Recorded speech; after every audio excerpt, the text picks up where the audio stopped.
ساعت 9:17 صبح روز 5 مرداد ماه سال 59 بود که در اتاق باز شد و پرستار گفت شاه مرد.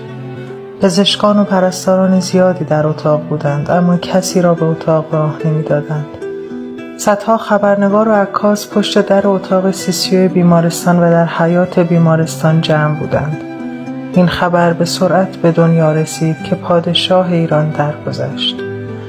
ساعت حدود 11 صبح بود که رئیس جمهور انور سادات با لباس نظامی به بیمارستان رفت و مستقیما به اتاق شاه رفت.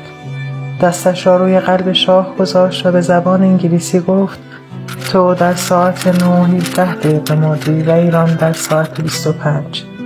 آن روز کسی منظور پرزیدنت انور سادات را نفهمید.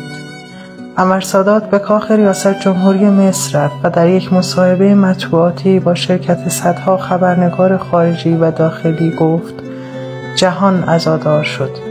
امروز مردی از میان ما رفت که خواهان صلح بود. بعد از او خاورمیانه رنگ آرامش و آسایش به خود نخواهد دید.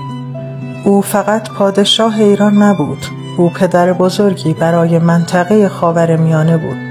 روزهای سختی را پشت سر گذاشت و برای دفاع از کشورش در مقابل دنیا ایستاد. او امروز صبح مرد، اما ایران در ساعت 25 از حرکت ایستاد. این خبر به ایران رسید. ساعت 2 بعد از ظهر روزنامه کیهان و اطلاعات با خط درشت نوشتند شاه مرد.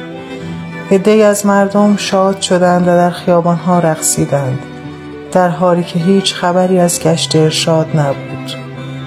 به هم شیرینی و شکلات و آدامس خروس نشان می‌دادند و در قسمتی از آگهی‌های ترحیم و تسلیت روزنامه کیهان کسی نوشته بود 5 مرداد 1359 ساعت 25 مرگ مردم ایران بود. کسی نفهمید این آگهی ترحیم از طرف چه کسی در کیهان چاپ شده بود.